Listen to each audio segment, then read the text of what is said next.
Bonjour à toutes et à tous, chers investisseurs CLF, pour ce point de marché hebdomadaire. Je ne suis pas très en forme, hein, donc excusez-moi, hein, j'ai un peu la voix enrouée et je tousse, mais je tenais quand même à faire ce point de marché parce qu'il s'est passé des choses. Alors, il n'y a pas eu, voilà, c'était pas, il n'y a pas de quoi annoncer la fin du monde, mais il s'est passé quelque chose que je souhaite partager avec vous. Alors, sans plus attendre, on attaque les hostilités. Alors, cette vidéo, cette vidéo donc s'intitule Bernard et Kylian au secours de la France. Alors, c'est un titre qui peut peut-être faire rire, hein, donc je vous mets un petit peu hein, les photos.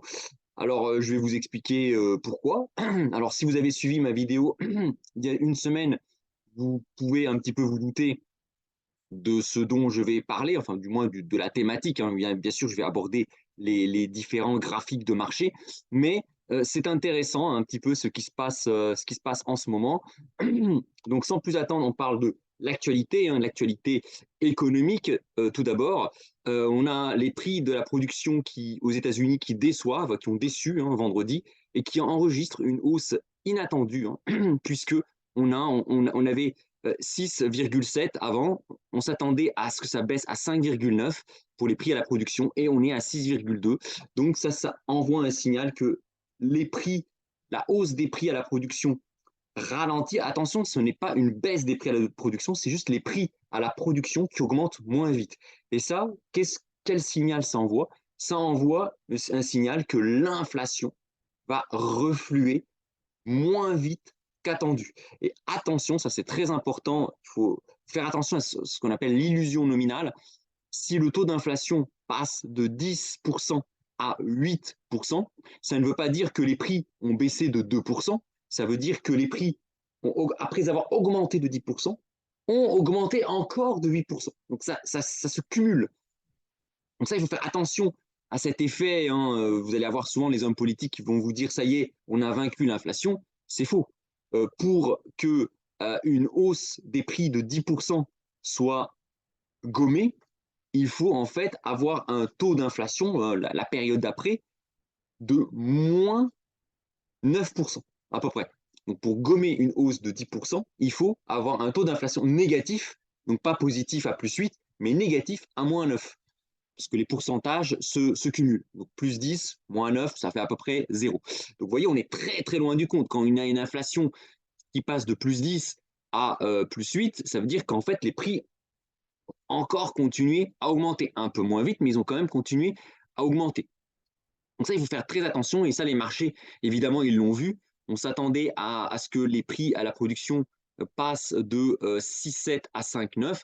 On est encore au-dessus de 6%. Et ça veut dire évidemment que les prix des matières premières, enfin les prix auxquels les entreprises doivent acheter qui ont augmenté de 6,2%, à un moment ou à un autre, il faudra qu'elles le répercutent, soit qu'elles restreignent leurs marges en arrêtant l'activité, la production, en licenciant, soit en répercutant la hausse de ces prix à la production sur le consommateur. Et ça tombe bien, la semaine prochaine, on va avoir le nouveau chiffre, cette fois-ci du CPI, des prix à la consommation. C'est à peu près, c'est ce qui mesure l'inflation l'inflation que ressentent les consommateurs, que nous ressentons tous, vous et moi. Donc ce n'est pas un très bon chiffre. On a également une actualité, alors plus, alors là je ne l'ai pas mise ici, mais que l'on entend un peu anxiogène, on vous parle de délestage, de coupure de courant. Dans la nuit, je crois, de jeudi, on a eu une partie de la capitale, hein, de Paris, qui a été privée de courant pendant une heure, entre 1 heure et 2 heures, suivant les rues, les quartiers. On nous annonce effectivement des coupures, des coupures tournantes. Il y a eu Enedis, je crois, qui a indiqué, et ça a créé le buzz, comme quoi même les personnes sous respirateur n'échapperont pas à ces coupures de courant. Ah, donc évidemment, ça envoie un stress énorme hein, au sein de la population. Ça a créé pas mal de rififi, tout ça. Et évidemment, vous avez les catastrophistes qui vous disent, qui vous annoncent un blackout généralisé durant le T1, le premier trimestre 2023. Voilà, donc visiblement, les prochains mois ne s'annoncent pas très, très roses. Mais, comme le titre de cette vidéo l'indique, on a deux personnes, deux personnages français qui vont peut-être sauver l'année 2022 et peut-être même l'année 2023. On a tout d'abord, et oui, Kylian Mbappé. Hein, la France joue ce soir, au moment où je tourne la vidéo, donc samedi soir, samedi 10 décembre au soir, là, le quart de la Coupe du Monde contre l'Angleterre, hein, la grande rivale de toujours, hein, la perfide Albion. Et les Bleus pourront compter sur un très grand Kylian Mbappé capable de renverser une partie à lui tout seul. Donc peut-être qu'on pourrait avoir, hein, surtout que le Brésil, au moment où je parle, a été éliminé. L'Argentine s'est qualifiée dans la douleur au tir au but. Donc effectivement, la France, le parcours des Bleus semble se dégager, alors il ne faut pas crier victoire trop vite, mais semble se dégager pour vers la course au titre. Et ça, évidemment, on pourrait voir évidemment un grand Kylian Mbappé qui ferait la une des journaux pour les fêtes de Noël et du Nouvel An. Et l'actualité business, je vous en parlais il y a une semaine, hein, ça faisait déjà plusieurs semaines que je suivais les cours des différentes actions. On a évidemment, ça se passe pas très très bien pour Apple, ça se passe pas très très bien pour Meta, même ça se passe très mal pour Meta.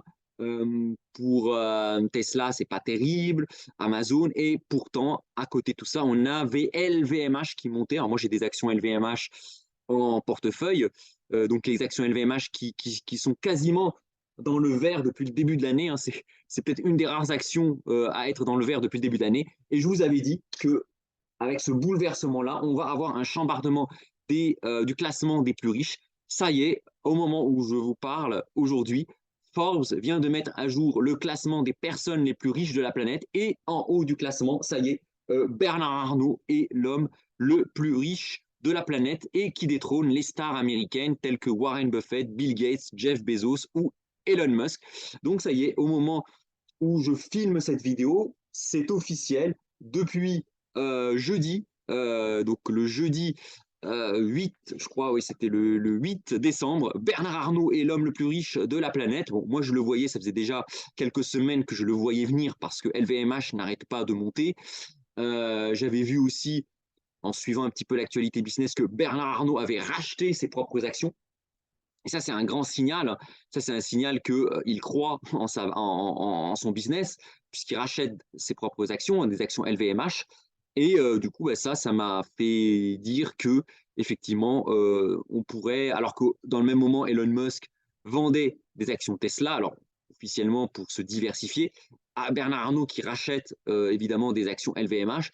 Bon, je connais un peu le personnage. Voilà, c'est quelqu'un qui a la tête sur les épaules, qui a un parcours très militaire, qui a fait l'école polytechnique. Enfin, c'est quelqu'un qui ne laisse rien au hasard.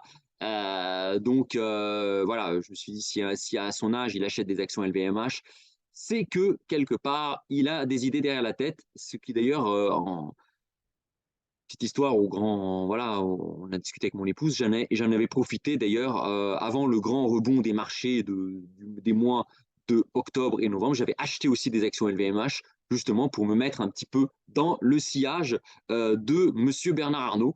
Donc au moment où je vous parle, Cocorico quand même, hein, on pourrait avoir d'ici la fin de l'année. Alors pour le moment, c'est pas encore confirmé parce que l'année n'est pas finie, mais si ça se confirme, si ces tendances se confirment, on pourrait très très bien avoir une très belle photo avec l'équipe de France qui gagne son deuxième titre, sa deuxième Coupe du Monde d'affilée et troisième Coupe du Monde de son histoire avec Kylian Mbappé au sommet de sa gloire et à côté de cela, Bernard Arnault, l'homme le plus riche de la planète, donc encore un Français. Donc voilà, bon, voilà, c'est le côté, on va dire, il faut bien se rassurer comme on peut. C'est un peu ce que je dis d'ailleurs. Hein, si on doit passer le premier trimestre 2023 dans le noir, on aura cette consolation. On pourra lire Le Parisien avec une bougie, parce qu'il n'y aura plus d'électricité, qui est possédée par Bernard Arnault, parce que Bernard Arnault possède le Parisien, et dont la une fera l'éloge du dieu du football, le nouveau, voilà, bah, le nouveau dieu du football, hein, Kylian Mbappé. Donc on aura vraiment le grand cocorico. Hein. On se consolera comme on peut. En tout cas, toujours est-il, bon, c'est un peu d'ironie bien sûr, hein, mais toujours est-il que même durant les phases un peu compliquées, sans être catastrophiste, hein, moi, je suis pas partisan, voilà, des déclinologues, des collapsologues, des personnes qui disent que ça y est, 2023, on va revenir à la préhistoire. Les systèmes sont beaucoup plus résilients que ce que l'on peut le penser. Ça, c'est un peu, voilà, je m'inscris pas mal en faux avec certains grands économistes, hein, vous entendrez, hein, vous avez Nouriel Roubini, vous avez pas mal de personnes vraiment qui sont très, que je respecte énormément, hein. Vous voyez Nouriel Roubini, vous avez, euh, vous avez Olivier Delamarche, vous avez Charles Gave, c'est des personnes que je suis. Euh, je prends énormément de notes dans leurs vidéos parce que j'ai énormément à apprendre d'eux. Donc j'ai énormément de respect pour toutes ces personnes. Vous avez Ray Dalio aussi. Vous avez Robert Kiyosaki, dont j'ai acheté les deux livres et dont le livre que j'ai fini d'écrire, je le cite en bien. Mais, bon, même si j'apprécie toutes ces personnes, je ne partage pas leur catastrophisme qui pour moi est peut-être un petit peu exagéré. J'espère me tromper, bien sûr. J'espère ne pas me tromper, mais je pense que c'est peut-être un peu exagéré. Toujours est-il que les classes moyennes vont souffrir. L'inflation, évidemment, fait énormément de mal aux classes moyennes. Alors, pas forcément aux plus petits salaires, au SMIC, aux minima sociaux qui sont revalorisés, qui suivent l'inflation, mais à toute cette tranche, hein, cette classe moyenne qui est située, dont les salaires sont entre 1,2, 1,3 SMIC et 2 SMIC, ces personnes-là, évidemment, elles vont énormément souffrir parce elles verront pas leur salaire augmenter aussi vite que le SMIC. Par contre, elles vont subir de plein fouet l'inflation. Donc voilà un petit peu ce que j'avais à dire un peu pour cette actualité. Donc vous voyez, c'est pas très très riche, hein. Donc le gros chiffre, c'était les prix à la production. Et puis bah voilà, c'est deux clins d'œil voilà, à la France qui, voilà, Mbappé et Bernard Arnault qui tirent leur épingle du jeu dans cette morosité ambiante. La semaine prochaine sera plus riche en actualité, j'en reparlerai à ce moment-là. Mais bon, pour cette semaine, c'est assez calme. D'ailleurs, ça va aller assez vite sur les marchés en eux-mêmes. Sur les obligations, pas grand-chose à noter. On a les taux qui font un peu du surplace depuis le début de la semaine, qui ont un peu baissé avant de remonter. On a également voilà, les taux américains, pas grand-chose à noter. La courbe des taux qui est toujours inversée, qui annonce une récession en 2023. Sur les spreads de crédit, donc les spreads entre les taux, entre les pays les plus sûrs, entre guillemets, notamment l'Allemagne, qui sert de baromètre en zone euro, et d'autres pays comme peut-être la France et l'Italie, pas grand-chose à noter. On a des spreads qui sont toujours flats, qui baissent un petit peu, notamment entre la France et l'Allemagne, et entre l'Italie et l'Allemagne.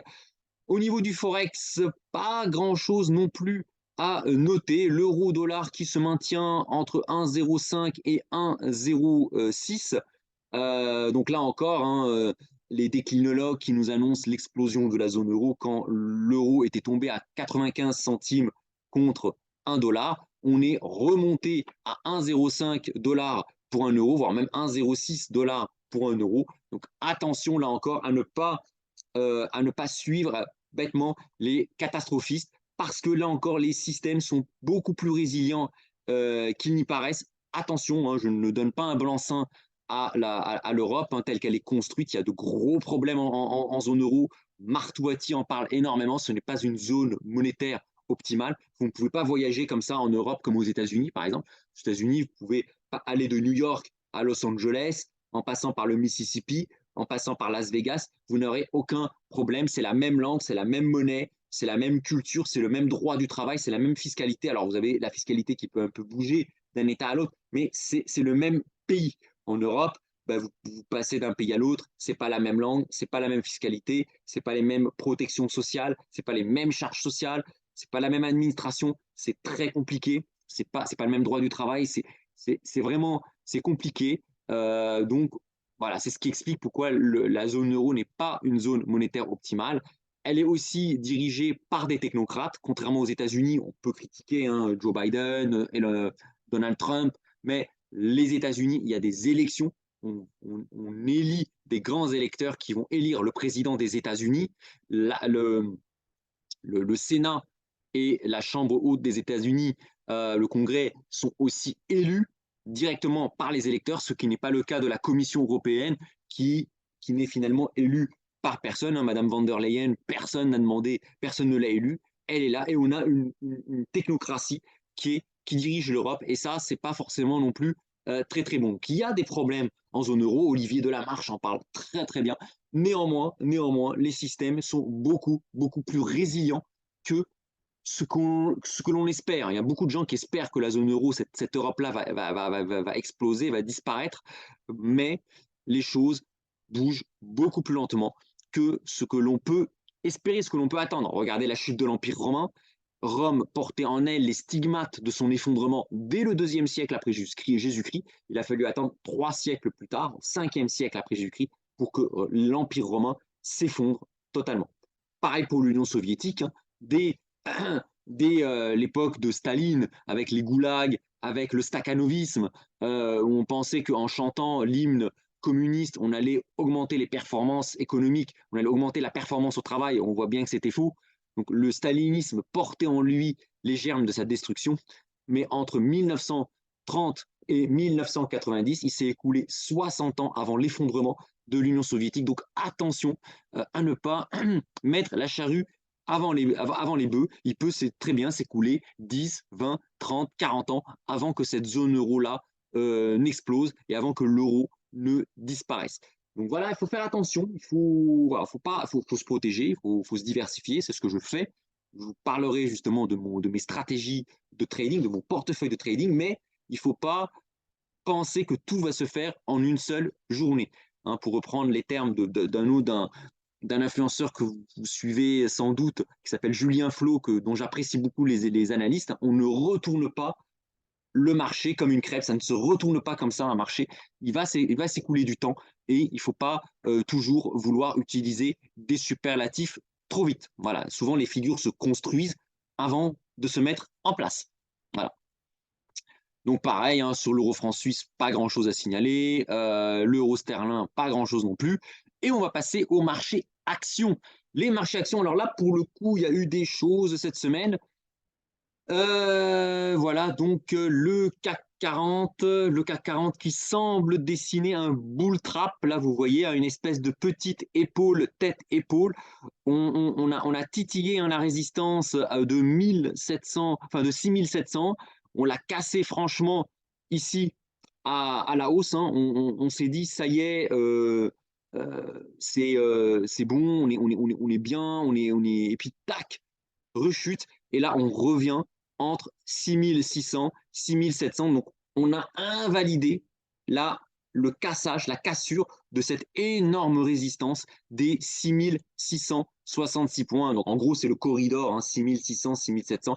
On n'a pas réussi à franchement le casser à la hausse. Et ça, c'est pas forcément un très très bon signal pour évidemment pour le CAC 40. Hein.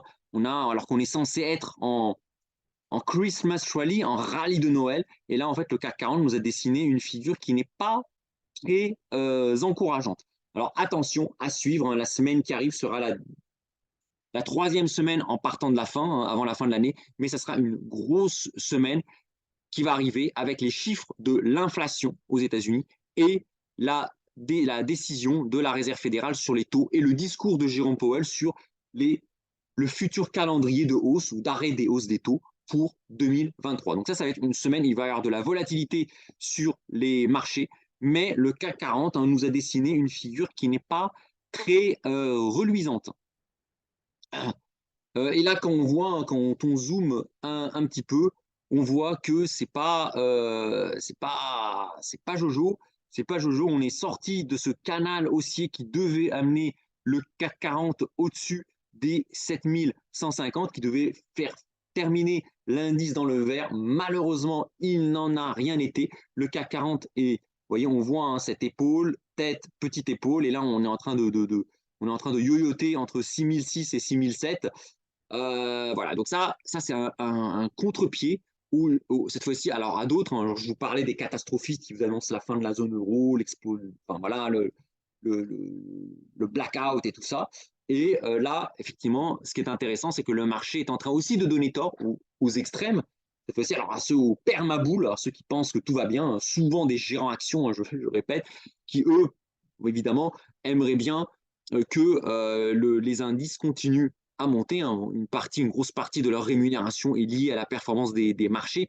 Donc, voilà. Et donc là, le marché est en train de donner tort à toutes ces personnes. Alors sur le Dow Jones, c'est un peu pareil, hein. On a eu la même chose, hein. On a yoyoté entre 34 000 et 34 300.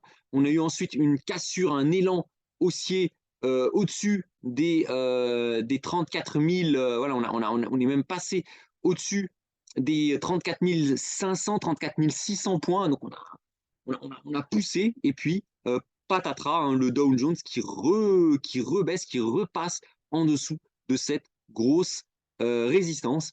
Donc ça, c'est pas non plus, voilà, c'est pas très très emballant. Alors certes, le Dow Jones reste au-dessus de son canal baissier, hein, qui était initié depuis le début de l'année, mais les perspectives de voir le Dow Jones passer dans le vert d'ici la fin de l'année, évidemment, ça me nuise grandement. Alors, au niveau du Nasdaq, on a l'échec du Nasdaq à casser cette grosse résistance des 12 000 points. Il n'y arrive pas. C'est très poussif, hein. On est revenu chercher le support, le petit support des 11 500. Mais là encore, on a un rebond qui est très poussif. On aurait pu s'attendre à un rebond violent, mais on a un rebond qui est très, très, très, très, très poussif sur le Nasdaq. Et ça, évidemment, c'est pas forcément très, très bon signe. Alors, au-delà de l'analyse chartiste, parce qu'il ne faut pas regarder que l'analyse graphique, il y a les fondamentaux. Il y a les fondamentaux. Je suis désolé, moi j'aime beaucoup les nouvelles technologies, j'aime beaucoup Elon Musk, j'aime beaucoup Bill Gates, j'aime beaucoup Jeff Bezos. Ce sont des personnes qui révolutionne le progrès humain. Il faut le reconnaître, hein, on utilise, voilà, moi c'est un PC Microsoft que j'utilise. J'utilise un téléphone, vous voyez, ça c'est téléphone Apple. Quand je fais des cadeaux, j'achète des cadeaux d'anniversaire, bah, souvent je passe par Amazon. Quand je fais des recherches, je passe par Google. Cette vidéo, c'est une vidéo YouTube, c'est Google. Donc toutes ces personnes, évidemment, elles font énormément, elles contribuent à faire avancer le progrès humain et je les salue. Néanmoins, il faut être réaliste, hein, d'un point de vue cette fois-ci gestion de patrimoine. Moi, si je suis conseiller en gestion de patrimoine et que j'ai à choisir que je suis conseiller en gestion de patrimoine américain et que j'ai à choisir entre des obligations à 2 ans qui me rapportent du 4,5% sans risque, à 2 ans, 4,5%, aucun risque. Enfin, sauf si l'État américain fait faillite, mais bon, si ça arrive, je pense qu'on aura d'autres problèmes. Mais 4,5% sans risque. Et des entreprises du Nasdaq, aussi intéressantes soient-elles, qui vont vous rapporter du 1% de dividendes par an avec une très forte volatilité, ben forcément, en tant que conseiller de fonds, tous les gérants de fonds de retraite, des conseillers en gestion de patrimoine, ben forcément, vous allez plus vous diriger vers de l'obligataire américain qui vous rapporte du 4,5 sans risque, que d'aller spéculer sur les marchés, sur un Nasdaq qui peut perdre 10 à 15% en 2-3 jours et qui, en termes de dividendes, ne vous rapporte que du 1% par an. Donc ça, voilà, ça c'est quelque chose qui est, voilà, en tant que... Et ça, malheureusement, le Nasdaq a ce problème qu'il doit régler. Et ça, malheureusement, tant que les taux restent à ces niveaux-là, évidemment, le Nasdaq continuera à être pénalisé. Alors on passe assez vite, hein. Sur le Japon, il ne se passe pas grand-chose, hein. C'est le calme place sur le Nikkei. Sur la Chine, alors sur la Chine, tiens, la bourse chinoise a encore, en power, a fortement augmenté. Regardez ce très fort rebond de la bourse chinoise. Bon, moi j'ai été un peu inspiré puisque vous voyez, là vous voyez mes positions en direct. C'est ça, j'ai pas réussi en fait quand je vous présente des graphiques, j'arrive pas à enlever en fait l'affichage de mes positions. Bon, au moins c'est bien, au moins vous voyez un peu comment je me positionne sur les marchés, hein. Je ne fais pas juste que discuter et vous dire le discours qui m'arrange. Bon, bah, vous voyez mes positions ici, hein. Donc la bourse chinoise a bien rebondi en pas horaire parce que on anticipe un peu la fin, encore une fois, hein, la fin du confinement en Chine, hein, la fin des restrictions Covid. Donc, on a eu un fort rebond de la bourse chinoise en pas horaire. Mais quand on prend un peu de hauteur, on voit, oui, on a eu un beau rebond, très très bien. D'ailleurs, moi-même, je suis content, hein, mais bon, voilà, je gagne de l'argent sur la bourse chinoise, mais quand même, depuis 2021, on est dans un train baissier sur la bourse chinoise avec des rebonds, des forts rebonds même, qui ont eu lieu. On en a eu un premier avant, avant la baisse d'ailleurs, au-dessus de 20 000 points, un deuxième rebond, un troisième rebond, un quatrième rebond et un cinquième rebond. C'est le cinquième rebond dans une tendance baissière qui dure maintenant quasiment 2 ans. Alors, est-ce que cette fois-ci, c'est la bonne? Ça, j'en sais rien, hein, je ne suis pas devin. Moi, en tout cas, sur du long terme, c'est intéressant de se positionner, de commencer peut-être à se positionner sur les actions chinoises, parce que, évidemment, ne serait-ce qu'à titre de diversification, parce que quand on voit la morosité qu'il y a en Europe, c'est pas très réjouissant. Donc, c'est toujours intéressant d'avoir une diversification, de rentrer sur la Chine en diversifiant un titre de diversification, surtout quand on sait que la bourse chinoise aujourd'hui cote à 40% en dessous de son record historique. Donc voilà, donc acheter des actions chinoises décotées de 40% par rapport à leur plus haut dans une optique de diversification. Attention, hein, il ne s'agit pas de faire de la spéculation. Voilà, vous voyez, j'ai des positions un peu partout, mais c'est intéressant. Maintenant, ce rebond-là, si ça se trouve, ce n'est que le cinquième rebond avant une rechute encore plus forte vers les 10 000 points. Il faut être prudent sur les marchés, hein, attention. Hein, si vous rencontrez quelqu'un qui vous dit que le marché va aller là, méfiez-vous. Mais dans une perspective de long terme, hein, moi j'ai une stratégie patrimoniale, hein, me concernant, je ne fais pas de spéculation. Dans une stratégie de long terme, je suis à plus de 20 ans de la retraite, on va dire, et encore, j'ai pas envie de prendre ma retraite. Pour mes enfants qui sont même pas encore dans les études supérieures, pour lesquels je gère un plan d'épargne retraite, bah, effectivement, un positionnement sur la Chine peut ne pas être idiot sur des perspectives de très long terme, surtout au niveau de cours actuel. Sur l'Inde, la bourse indienne qui s'était très bien comportée depuis le début de l'automne, elle déçoit, hein, vous avez vu quand même, hein, une baisse, hein. On est à 24, hein, on a la bourse indienne qui, c'est marrant qu'il y a un rebours, hein, quand les marchés actions européens étaient en pleine déroute à la fin de l'été, au début de l'automne. On avait la bourse indienne qui a explosé à la hausse, qui a même battu des records. Et là, depuis le grand rebond des marchés européens et américains, on a la bourse indienne qui tend à s'affaisser, qui tend même à baisser légèrement. Alors, ce n'est pas le grand crack, mais ça baisse quand même de manière quand même qu'il y a de quoi nous poser des questions. Toujours est-il, ça c'est très important, la diversification. C'est très important de se diversifier. Vous voyez, personne ne peut savoir à l'avance quel pays va augmenter et tout, mais on se diversifie. Alors, vous voyez, j'ai des actions indiennes. Là, je suis en moins-value. Bon, j'étais en plus-value, je suis en plus-value au moment où je vous parle sur les actions chinoises. Je suis en moins-value sur les actions indiennes. Mais c'est pas grave, j'ai une approche patrimoniale de la situation et une approche de diversification. Sur l'Afrique du Sud, alors l'Afrique du Sud, elle, pour le coup, résiste très très bien. C'est maintenant, vous voyez, on voit que ça tourne, hein. C'est une des bourses qui performe le mieux. Hein. Regardez un petit peu ce rebond depuis octobre 2022. On a vraiment un, une très forte résilience de la bourse sud-africaine. Pourquoi? Parce que la bourse sud-africaine, elle est assez corrélée aux bourses européennes et américaines. Donc, on a eu la bourse sud-africaine a capturé le mouvement, le très fort mouvement de hausse des bourses occidentales. Et maintenant que les bourses occidentales baissent plus franchement, notamment le Dow Jones, même le CAC 40, bah, la bourse sud-africaine résiste plutôt bien grâce aux minières, grâce aux métaux, qui, eux, pour le coup, ont énormément progressé. Je vais vous montrer qu'on va passer sur les métaux précieux. Les métaux précieux ont eu une très bonne performance cette semaine. Je termine par le Brésil qui déçoit, à l'image de l'équipe de foot, hein, qui déçoit. Voilà, bon, c'est pas terrible. Depuis que Lula a repris le pouvoir au Brésil, on voit que ça patine un petit peu. au niveau de la bourse brésilienne.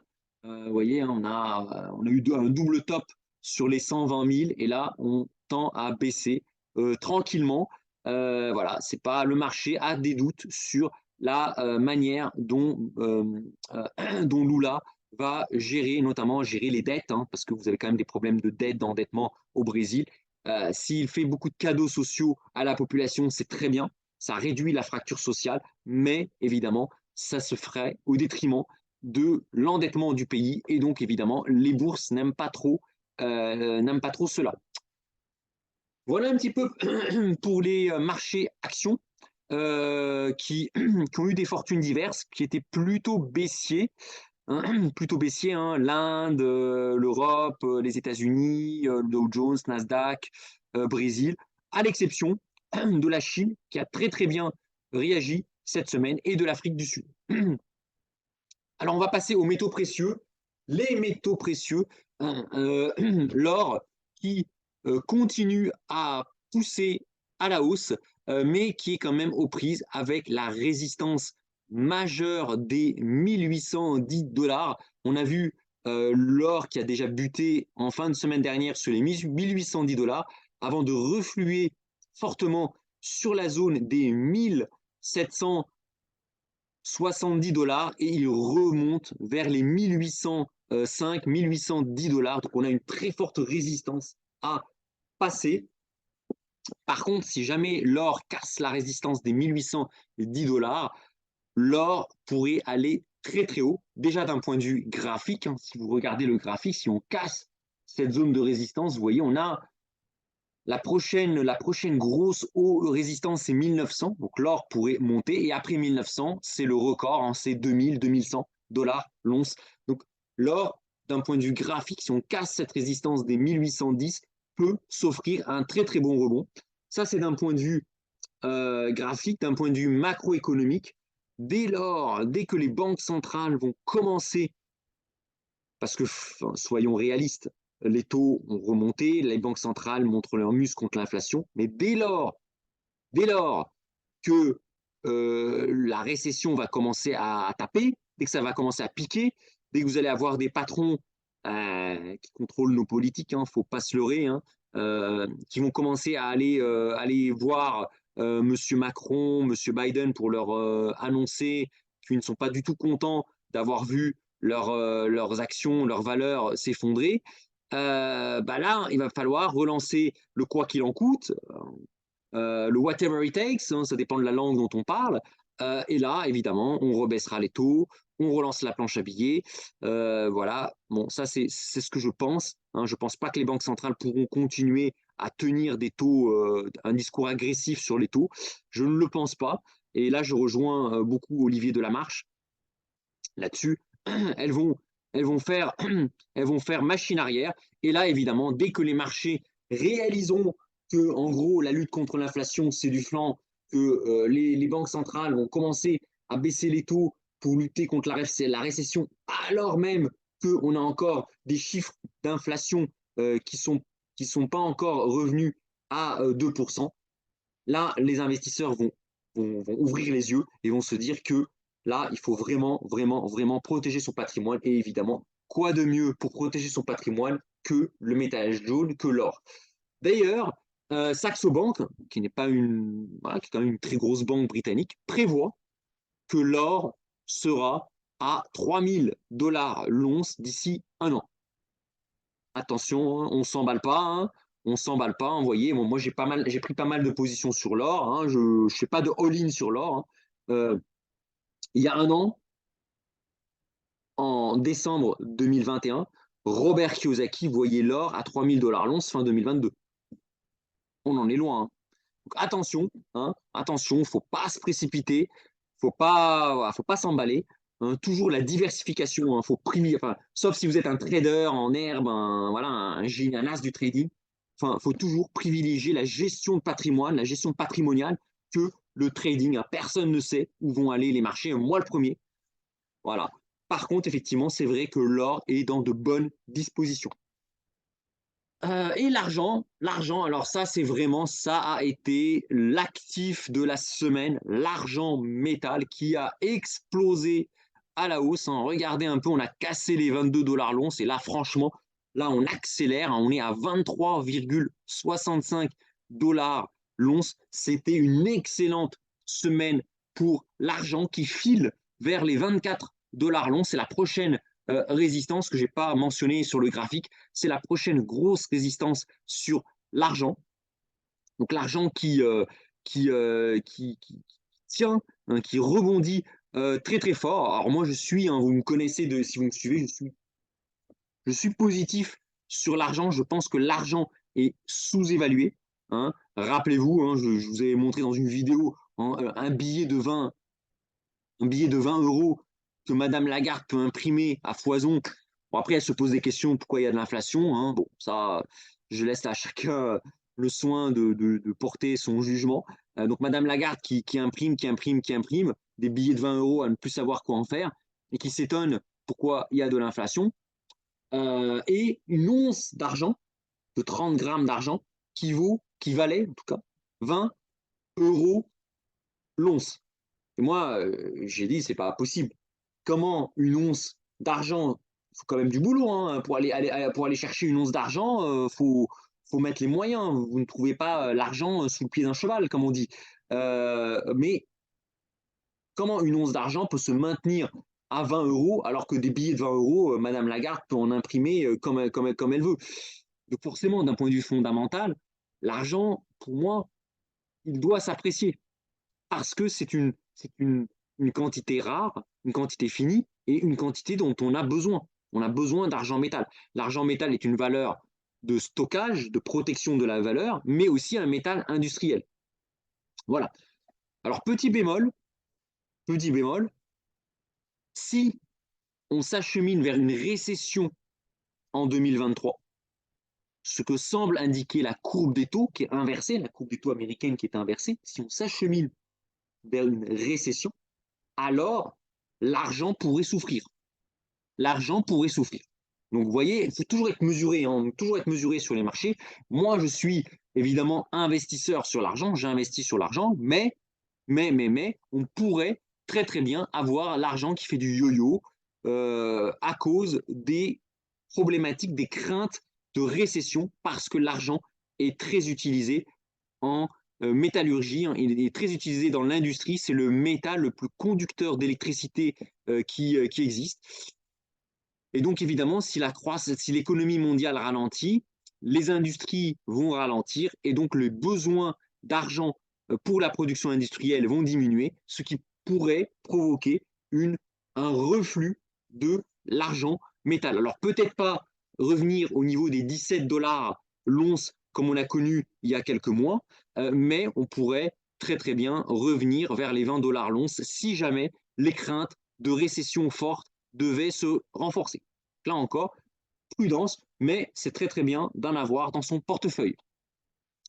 Sur le palladium, on a eu une très belle remontée du palladium cette semaine où là, vous voyez, hein, bon, j'arrive pas à la cacher, c'est une position que j'ai prise sur le palladium là.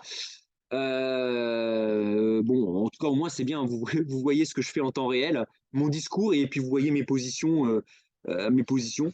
Voilà, donc bon. Alors, pour être transparent avec vous, hein, en toute humilité, j'arrive pas à comprendre pourquoi le palladium a assez brusquement mis à grimper. J'avoue, j'arrive pas à comprendre. Alors, peut-être dans le sillage des autres métaux précieux, mais bon, j'arrive pas, voilà, j'arrive pas trop à comprendre. Bon, moi, j'ai pris du palladium, vous voyez ici, là. Paf, le palladium a monté. Bon, j'avoue, je sais pas, hein. Je pourrais jouer mon commercial en vous disant, ouais, je savais que le palladium allait monter. Regardez, j'ai acheté là et ça a monté, je suis trop fort. Bon, pour être très humble, j'avoue que bon, j'ai du mal à comprendre. Peut-être par corrélation avec l'argent métal qui a beaucoup monté. Mais bon, on a déjà vu des périodes où l'argent montait et pas le palladium, hein. Donc bon, j'avoue, j'ai un peu de mal à comprendre. Bon, toujours est-il que effectivement, c'est une très belle semaine pour tous les métaux précieux, pour le platine qui n'a pas fait grand-chose cette semaine, mais qui consolide. Mais en tout cas, on a quand même des métaux précieux qui se sont très très bien comportés durant la semaine. Je continue avec les matières premières. Alors, les matières premières, le pétrole, très mauvaise semaine sur le pétrole qui baisse de 10%. On a l'entrée en vigueur des mesures visant à plafonner les prix du pétrole russe. Alors, peut-être que c'est ça qui commence à jouer sur les prix du pétrole. Il y a peut-être ça. Peut-être aussi l'amorce d'une entrée de l'économie mondiale en récession en 2023 et donc les marchés qui anticipent une baisse des prix, une baisse des besoins en pétrole pour l'année 2023. Sur le gaz naturel, pas grand-chose à noter. Bon, ouais, le graphique ne s'est pas affiché, petit problème logistique. Le gaz naturel qui a rebondi sur les 5000, mais qui sur le moyen terme est très volatile et fluctue dans un gros canal entre 5000 et 8000. Sur le cuivre, pas grand-chose à noter, hein. On a le cuivre qui balance, hein, entre les pressions haussières liées à la réouverture de la Chine, qui est très consommatrice de cuivre. Donc si la Chine réouvre, le cuivre va aller à la hausse. Par contre, on a des craintes de récession mondiale qui poussent le cuivre vers le bas. Donc on a le cuivre qui est tiraillé à la hausse par les perspectives d'ouverture de la Chine et à la baisse par les risques de récession mondiale. Sur le blé teste les supports majeurs, hein, des 740 dollars. Il y a un vrai risque de cassure, hein. Si jamais on casse, hein, cette zone des 740 dollars, on peut aller tester les 700, puis les 650 dollars. Situation aussi fragile sur le maïs, hein, mais qui reste au-dessus de ces points bas de l'année. Voilà un peu pour les matières premières alimentaires, matières premières énergétiques. On voit que ça n'a pas été une très bonne semaine pour les matières premières. Le gaz qui fait du yo-yo, le pétrole qui baisse, le maïs qui baisse, le blé qui baisse. Pas une très très bonne semaine. Peut-être tant mieux pour les pays, notamment les matières premières alimentaires, hein, pour les pays d'Afrique qui ont besoin de ça pour se nourrir, pour éviter les famines. Donc ça, c'est positif. Mais pour les investisseurs, ce n'est pas forcément une bonne semaine. Sur les cryptos, je passe très vite, pas grand-chose, hein. Le Bitcoin qui reste flat autour des 17 000 dollars et l'Ethereum autour des 1250 dollars l'Ethereum.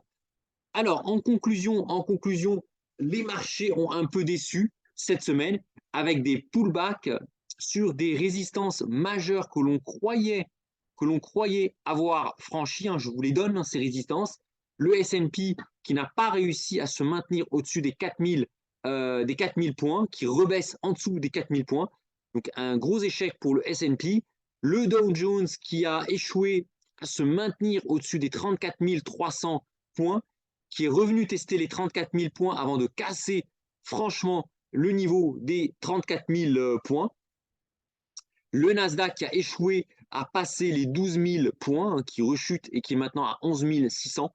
Et le CAC 40, hein, le CAC 40 qui n'a pas réussi à s'extraire des 6 700 points. On y a cru, moi le premier, hein, j'ai cru à un moment qu'on avait cassé les 6 700. On est même allé tester les 6 820 au début de la semaine qui est écoulée, mais on rechute lourdement en dessous des 6 700 points. Ça, c'est pas forcément bon pour les gérants actions. Voilà, pour les. Donc, finalement, en fait, ça a été une semaine qui a été assez négative, aussi bien pour les catastrophistes qui voyaient l'effondrement de l'euro, l'effondrement de tout. Bon, les marchés ne se sont pas effondrés, l'euro est loin de s'effondrer, il n'y a pas d'effondrement. Donc pour le moment, les personnes qui parient sur la collapsologie, pour le moment, elles se plantent. Mais hein, les permaboules aussi, hein, alors, je ne sais pas comment les nommer, hein, peut-être les appeler les dogs de Bordeaux, les gens, les bullish, hein, sur les marchés, eux aussi, ils en ont eu pour leur grade, puisque les marchés ont reflué. Alors pourquoi les marchés actions sont fortement concurrencés par des obligations devenues intéressantes quand on sait par exemple que les obligations à 2 ans aux États-Unis rapportent 4,5% par an sans risque. Vous achetez une obligation américaine. Alors évidemment, si vous êtes européen, vous avez un risque de change, bien évidemment. C'est pour ça que moi, je ne mets pas le paquet sur les obligations américaines à 2 ans, parce que j'ai un risque sur l'euro-dollar. Mais, si vous êtes américain, et même et les Américains font les marchés, il ne faut pas croire, hein, même le CAC 40 est détenu par des investisseurs américains. Vous êtes américain, votre devise c'est le dollar, vous avez le choix entre des obligations qui vous rapportent du 4,5% garantie sans risque sur 2 ans. Ah, que demande le peuple? Vous allez acheter des obligations américaines. Vous êtes conseiller en gestion de patrimoine aux États-Unis. Vous avez un paquet d'Américains qui vont partir à la retraite, qui ont besoin d'un conseil en gestion de patrimoine. Moi, je serai conseiller en gestion de patrimoine américain. J'ai des clients prudents. Alors, je ne parle pas des clients qui veulent prendre des risques, bien évidemment, mais j'ai des clients prudents qui veulent assurer leur retraite. 4,5-5% sans risque par an sur 2 ans, garantie. Alors, évidemment, je vais leur conseiller ça. Je ne vais pas leur conseiller de l'immobilier ou du Tesla, hein, bien évidemment. Je vais leur conseiller de l'obligataire. Et donc, ça, il faut le savoir. Même quand vous investissez sur le CAC 40, il faut savoir que les Américains qui font le marché, qui sont de gros investisseurs, ont le choix entre acheter du CAC 40, tout ce que vous voulez, et rapatrier leur argent aux États-Unis pour l'investir dans des obligations américaines à 2 ans, sans risque, avec du 4,5-5% garanti. Je dis bien garanti. Donc forcément, ça crée une pression baissière sur les marchés. C'est une logique de flux. Toujours en conclusion, à contre-tendance, les métaux précieux qui ont connu une très belle semaine. Alors, si l'or bute sur la zone des 1805 dollars, une petite erreur de frappe, il y a le 5 qui n'est pas passé, l'argent s'envole littéralement. Ça a été la semaine de l'argent, c'est l'actif de la semaine, c'est l'argent métal qui a explosé à la hausse. Attention, il ne faut pas chercher. Moi, je suis positif sur l'argent, j'aime beaucoup l'argent métal, mais attention à ne pas acheter avec des effets de levier et tout. On peut très bien avoir des fortes corrections sur le métal gris, surtout si on a des perspectives de récession en 2023. La semaine prochaine sera la dernière grosse semaine de l'année avec la publication du chiffre de l'inflation et la dernière intervention de la Réserve fédérale qui devrait monter les taux de 50 points de base. Ça, c'est assuré. Ce qui sera important, c'est de suivre le discours de Jérôme Powell sur ce qu'il va faire en 2023. Clairement, la semaine prochaine, ça sera la dernière chance pour les gérants actions de pouvoir tirer les indices jusqu'à l'équilibre, de pouvoir tirer les indices jusqu'à leur niveau de fin 2021. C'est vraiment pour moi la dernière chance. Si d'ici une semaine, les indices restent au niveau où ils sont au moment où je vous parle, a priori, il n'y aura quasiment plus aucune chance pour que les marchés actions puissent aller puissent finir dans le vert cette année. Voilà un peu pour les conclusions. Je fais un focus sur mon portefeuille. Donc j'ai un niveau de plus-value réalisé qui consolide, qui a consolidé cette semaine. Après le rollover obligataire, donc là j'ai eu une forte remontée en début de semaine parce qu'il y a eu un rollover de mes positions obligataires, parce qu'on est début décembre, donc quasiment un grand nombre d'actifs sont rollés automatiquement. Donc évidemment, j'ai fait de bonnes performances latentes sur l'obligataire qui ont été réalisées par le rollover. Donc on a une forte montée. Et moi, j'en ai profité pour solder, pour alléger certaines de mes positions. Parce que évidemment, c'est pas forcément bon. J'avais pas mal de positions en moins-value latente que je traînais un peu comme un boulet, notamment sur certaines cryptos, le Cardano, le Litecoin, l'EOS, l'Ether, sur les actions brésiliennes. Je vous ai dit que le Brésil déçoit. Et donc, du coup, j'en ai profité aussi pour faire un peu de nettoyage de mon portefeuille, ce qui a généré évidemment la réalisation de moins-value. Une réalisation de plus-value liée au rôle obligataire et une réalisation de moins-value de mon fait pour finalement couper certaines branches mortes de mon portefeuille. Alors, au niveau de la performance totale, parce que c'est ça qui est important, parce que bon, finalement, le réaliser, c'est bien, c'est très bien, c'est ce qu'on déclare aux impôts, la plus-value ou la moins-value réalisée. Mais ce qui est important, c'est ce qu'on appelle la valeur liquidative de mon portefeuille. Et là, bah, c'est plutôt positif, puisque depuis le début de l'année, je suis à moins 1,67% depuis le début de l'année, donc c'est plutôt bien. Hein, je suis à même pas 2% de l'équilibre depuis le début de l'année. Et ça, c'est très. Et là où je suis content, en réalité, c'est que je surperforme le marché action. C'est plutôt ça que je suis content, c'est-à-dire que on voit, bon, évidemment, mon portefeuille a trinqué, il a fortement souffert. Hein. Quand on a, depuis entre la mi-août et la fin septembre, quand les marchés actions ont entre guillemets dégueulé, hein, on a vu le CAC 40 et le Dow Jones afficher des moins 22, moins 23% depuis le début de l'année, hein, moins 24%, moins 35% sur le Nasdaq.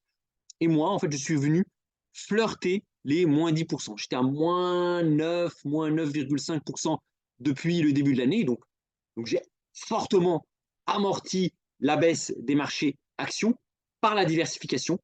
Et là, en fait, depuis que les marchés actions remontent, hein, depuis fin septembre, début octobre, j'ai repris, j'ai pris le train de la hausse des marchés. Et là où je suis content, c'est qu'au moment où les marchés refluent cette semaine, bah moi, j'ai continué à augmenter. Pourquoi?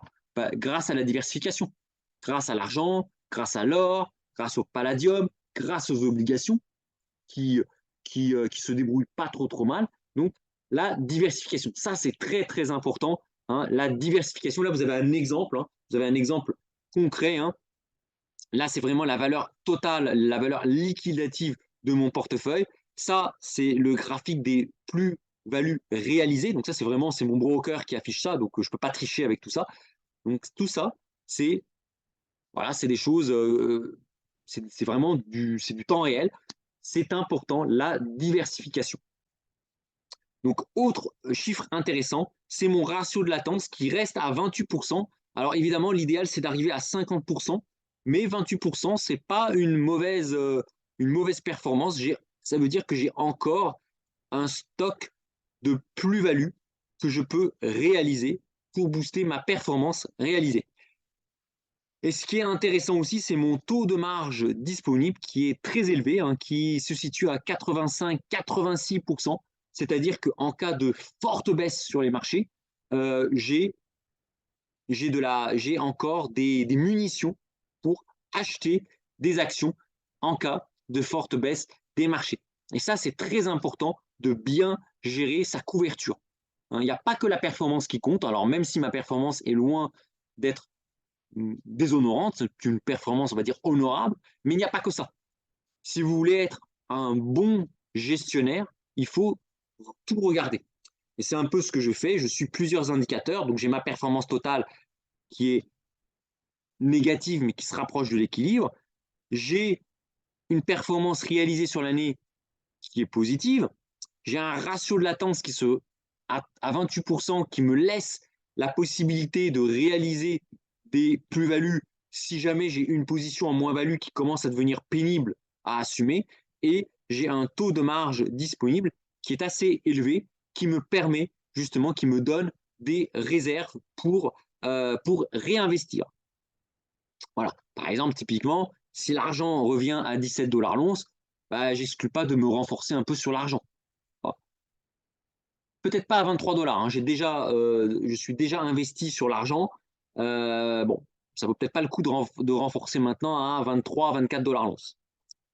Donc là, vous avez mon portefeuille. Hein, là, vous avez le détail de mes lignes en portefeuille. Donc là, vous avez effectivement, donc j'ai mon stock obligataire ici, donc qui est maintenant négatif. Pourquoi? Parce qu'il y a eu rollover. Donc toutes mes performances latentes, mes plus-values latentes ont été réalisées. Et là, évidemment, ce sont des nouvelles obligations qui ont été rachetées dans mon portefeuille. Donc évidemment, j'ai réalisé quasiment 250 dollars de plus-value sur les obligations. Et évidemment, forcément, hein, quand il y a le rollover, maintenant, bah, j'ai 35 euros de moins-value latente. Sur les actions, je suis en moins-value latente, notamment à cause de mes positions de couverture sur le Dow Jones, hein, moins 705 de moins-value latente sur le Dow Jones parce que j'ai pris des positions short sur le Dow Jones, pas pour spéculer à la baisse sur les actions, mais pour couvrir une partie de mon portefeuille. Sur les métaux précieux, alors ça c'est top. Voilà, c'est ce qui explique pourquoi je surperforme les marchés actions cette semaine. C'est évidemment l'argent métal hein, qui est à 207 euros. Je suis en plus-value sur l'argent métal et ça évidemment c'est ce qui explique pourquoi je surperforme les marchés. C'est grâce aux métaux précieux. Sur les matières premières, globalement je suis en moins-value. De même que sur les cryptos, où je suis en moins-value. Mais là encore, hein, quand on voit les cryptos qui perdent 70 à 80% depuis le début de l'année, bon, mes moins-values sur les cryptos, c'est à peine 1% de mon portefeuille. Hein. 237 euros de moins-value sur un investissement de 30 000 euros, ça fait à peine 1% de moins-value à atteindre, donc c'est plutôt positif. Et puis bon, bah, sur le Forex et sur les dérivés, c'est plutôt flat.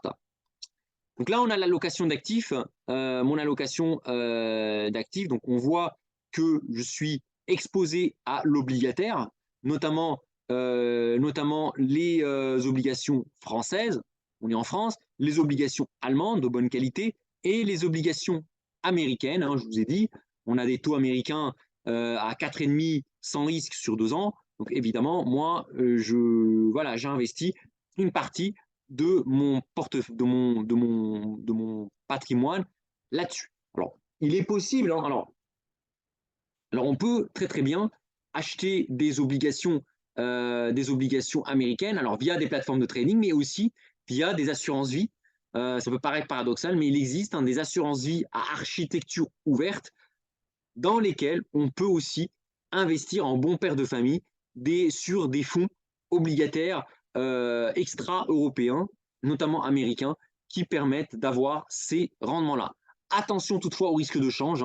Hein. Si jamais le dollar chute par rapport à l'euro, ben en fait, ce que vous allez gagner sur les obligations américaines, vous pouvez le perdre sur le change. Donc on voit évidemment ma position sur le Dow Jones, alors qui est moins forte, hein, puisque j'ai des positions acheteuses sur les Dow Jones et des positions vendeuses. En fait, en réalité, ma position nette sur le Dow Jones, elle est beaucoup plus basse que celle-ci. Évidemment, j'ai des expositions à l'or et à l'argent qui ont contribué à faire évoluer mon portefeuille. Et là, vous avez la vision. Là, c'est vraiment, j'ai fait une copie d'écran de l'intégralité de mon portefeuille hein, tel qu'il s'affiche chez mon broker. Hein. Donc, on a toutes les positions ici en plus-value et les positions en moins-value latente. Donc, en résumé, sur mon portefeuille personnel, je suis en hausse depuis la fin du mois de septembre. Cette hausse se distingue en deux parties. La première partie de la hausse qui a eu lieu en octobre et en novembre est liée à la hausse des marchés actions que j'ai prise. Hein, j'ai réussi à prendre le train de la hausse des marchés actions. Et là, cette deuxième jambe haussière de mon portefeuille qui a lieu, qui est en place depuis début du mois de décembre, elle n'est pas liée aux actions, puisque les actions sont en baisse depuis le début du mois de décembre, elle est liée à la hausse des métaux précieux et des obligations, en particulier des obligations américaines. Donc voilà un petit peu ça, c'est vraiment important à la diversification. Vous voyez, ça c'est un exemple concret en temps réel de l'importance de vous diversifier. Moi, je crois énormément à ça. À moins, je vous dis, d'être un trader, d'être un Warren Buffett qui va acheter 5, 6, 10 actions, qui va garder pendant 50 ans, 60 ans, 70 ans. Voilà, à moins d'être. Voilà, mais Warren Buffett passe des heures et des heures à visiter les entreprises dans lesquelles il investit. Il va sur le terrain, hein, il prend la voiture, il prend le jet, il prend tout ce que vous voulez, il va sur le terrain. Si vous faites partie des 99,9% des gens comme moi qui n'ont pas le temps d'aller rencontrer les patrons d'entreprise, bah, la meilleure stratégie, c'est la diversification. C'est la diversification, c'est vraiment construire une palette d'actifs patrimoniaux peut-être les métaux précieux, les matières premières, les actions, les obligations, un peu de crypto, pourquoi pas, de l'immobilier. Quand on parle d'immobilier, c'est pas le sujet de la vidéo, ça peut être de l'immobilier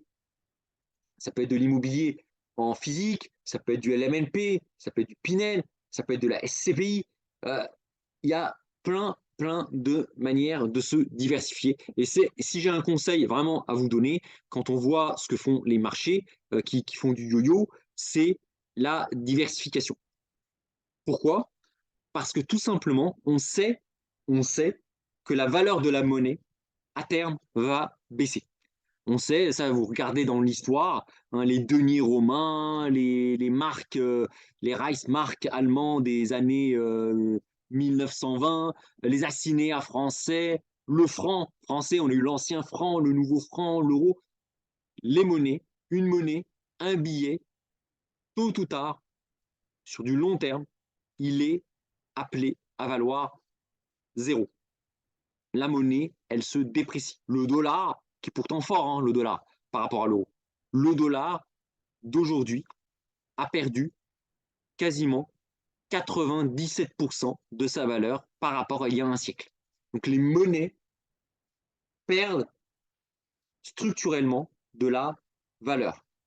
Ça, c'est structurel, c'est de tout temps, depuis les Égyptiens, depuis les Phéniciens, les Grecs, les Romains, tout ce que vous voulez. Les monnaies, tôt ou tard, elles reviennent à leur valeur, c'est-à-dire zéro. C'est pour ça que vous voyez les prix augmenter. La baguette de pain, elle n'a pas une meilleure qualité qu'il y a un an.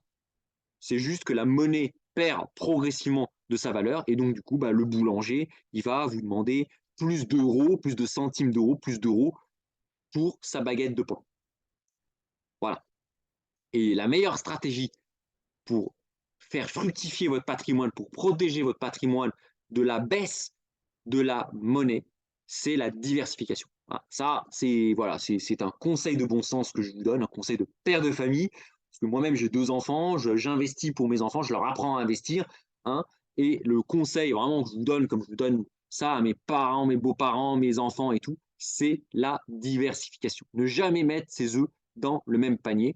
Donc, soit vous le faites vous-même, temps, hein, ça, voilà, y a pas, moi je passe beaucoup de temps, c'est ma passion, bon, c'est chacun son métier, hein, comme on dit. Soit vous faites appel à un conseiller en gestion de patrimoine, hein, alors il faut vérifier qu'il ait toutes ses accréditations, parce que si vous faites appel à un conseiller en gestion de patrimoine, mais qui ne fait que de l'immobilier, ou que des actions, ou que de la crypto, ou que des assurances-vie, ça ne va pas vous avancer à grand-chose. Donc il faut que, si jamais vous voulez passer par un conseiller, attention, euh, il faut que cette personne, ce conseiller, il ait une vision high level de toutes les classes d'actifs. Voilà. Ça, c'est si vous voulez passer par un conseiller. Si vous voulez le faire par vous-même, formez-vous. Hein, suivez plein de vidéos, regardez, formez-vous, hein, achetez des bouquins. Voilà. Il n'y a rien de pire. En fait, les deux trucs à ne pas faire, si je devais finir cette vidéo, c'est ne rien faire, parce que votre argent à la banque, il va valoir zéro. Tôt ou tard, il vaudra zéro. Hein. Soit parce que la banque bloquera les comptes. Ça, j'y crois pas trop en France. Honnêtement, je vais être franc avec vous. J'y crois pas trop. Je vois mal les banques et les assurances vie fermer les comptes et empêcher les gens de retirer leur argent. Mais dans tous les cas, l'argent qui est déposé à la banque, lui, perd de sa valeur à cause de l'inflation. Et c'est une inflation qui est voulue par nos politiques. Attention, même s'ils s'en défendent, elle est voulue par les gouvernants. Voilà. Donc, première erreur, ne rien faire. Et deuxième erreur, c'est se prendre pour un investisseur, se prendre pour un trader, investir seul, sans se former ou sans passer par un conseiller en gestion de patrimoine. Ça, c'est la deuxième grosse erreur, c'est y aller tout seul, sans formation, sans rien, sans qualification. Hein. Si vous êtes malade, vous n'allez pas acheter des antibiotiques, de la cortisone tout seul. Vous allez voir un médecin. Hein. Surtout, vous n'allez pas sur Internet pour acheter de la cortisone. Vous allez voir votre médecin, il vous fait un bilan, et à partir de là, il vous fait une ordonnance. C'est pareil pour la finance. Pareil pour la finance, soit vous êtes un expert, dans ce cas-là, allez-y, soit vous êtes novice, intéressé, mais pas expert, et dans ce cas-là, formez-vous. Et là, il faut passer des heures, hein, des heures, des heures, des heures et des heures. Hein. Je suis désolé, hein. Il faut du temps. Peut-être de l'argent, parfois de l'argent. Certains préfèrent les formations payantes.